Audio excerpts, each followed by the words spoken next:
Curriculum vitae-ին, որը հիմք չունի նախադամական ժամանակաշրջանի իրադարձությունները նկարագրելու համար, չնայած կան քարանձավային մարդու այլ պնդումների բազմաթիվ պատկերներ։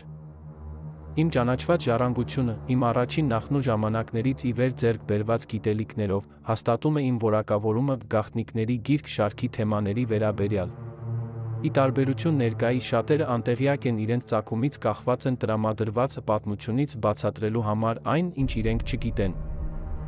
Ներկայացնում եմ հետյալը այնպես, ինչպես այն եղել է անցյալում, օգտագործվել է բացառապես թագավորական ընտանիքի կողմից իրենց ժառանգությունը հաստատելու համար։ Իմ հայրական ծագման խորհրդանիշը ներկայացնում է Ճապոնիայի ամենամեծ սամուրայների ընտանիքի լեգենդը։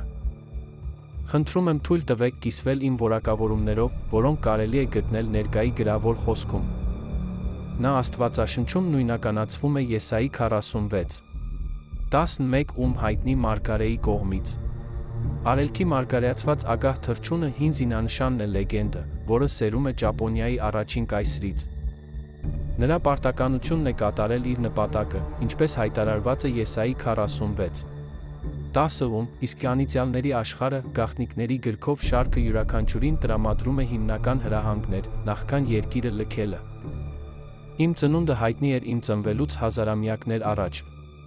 Նկարագրված է ծննդոց 49:10-ում, որը ցույց է տալիս, թե ինչ է գրված երկնային արձանագրություններում, բացահայտում է, որ ես ունեմ գավազանը, ինչպես պատկերված է լուսանկարում։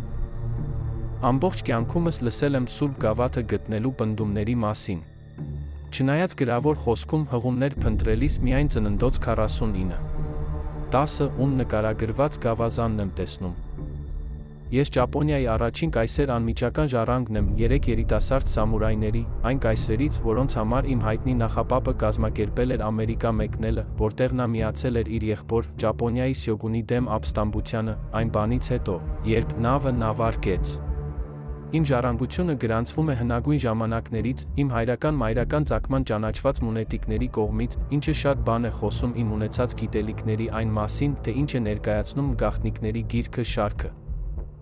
Տղամարդու կնոջ հայտնվելուց հետո հին գիտելիքները գրավոր արձանագրությունների են վերածվել, որոնք նկարագրում են, թե երբ են իմ նախնին իջել երկիր, որտեղ են մեր եղբայրները մնում երկնքում մինչ օրս։ Աշխարհը սա գիտի հնագույն ժամանակներից, յուրաքանչյուրը կարող է նայել հաստատել, չնայած որ պատմությունն այսօր էլ դիտավորյալ սխալ է մեկնաբանվում։ Լեզվի գոյությունից շատ առաջ գրի գոյություն ունենալուց շատ առաջ նախադամացիներն օգտագործում էին խորհրդանիշներ, մշտական նշաններ, դիտվող կամ հայտնի բանը կիսելու համար։ Մարդկության գրվածքներում կան բանավոր պատմություններ, թարգմանության մեկնաբանության տարբեր ձևով, որոնք ստեղծվել են հին անցյալի տեսողական նկարագրություններից։ Բանավոր պատմությունները ավանդույթ էին բոլոր պրեդաթամիտների, հսկաների նրանց տեսակի մոտ, բոլոր կուտակված ժառանգական հիշողությունները փոխանցվում էին սերնդեսերունդ։ Այս հիշողությունները նրանց սերունդների մոտ առաջանում են ծանոթության կամ ճանաչման միջոցով, եթե սա զգացվում է ներկայում, այլ ոչ թե կենդանի հիշողություն, ապա սա է դեժա վյուի իրական իմաստն ու ապրումը։ Իմ երկու ընտանիքներն էլ իրենց գիտելիքները փոխանցել են սերնդեսերունդ, նախքան լեզվի, գրավոր խոսքի բանավոր պատմությունների նպատակը իրականանալը ներկայում, նախքան վերջի սկսվելը։ Հենց իմ գործընկերներն են, աշխատակազմը ուսանող կամավորներն են ստեղծում շարքի առաջին տարբերակը, ինչը պահանջել է տեխնիկական հմտություններ, որոնք նրանք կատարել են փորձագիտականորեն, հենց նրանք են արժանի գովասանքի այս ջանքերի համար։ Դարձիր պատերազմող, հաղթանակ տար մահվան նկատմամբ, ինչպես գրված է Կորինթացիներ 15:55-ում, հաղթիր չարին, երբ կարող ես, կամ օգտագործիր Բեոմերց հավելվածը, որը կբացահայտի աչքի առաջ թաքնված չարը։ Խնդրում ենք բաժանորդագրվել այս ալիքին գաղտնիքների գրքի թողարկումների նախնական դիտումների մասին ծանուցումներ ստանալու համար, եթե այս տեսանյութը ուշադրության արժանի է համարում, մեկնաբանությունը կամ լայքը շատ կգնահատվեն։ Դիտարկեք Patreon-ի բաժանորդագրությունը, օգտվեք սկզբում վերջը իմանալու ներկայով ապրելու միջոցով հավերժ ապրել սովորելու առավելություններից։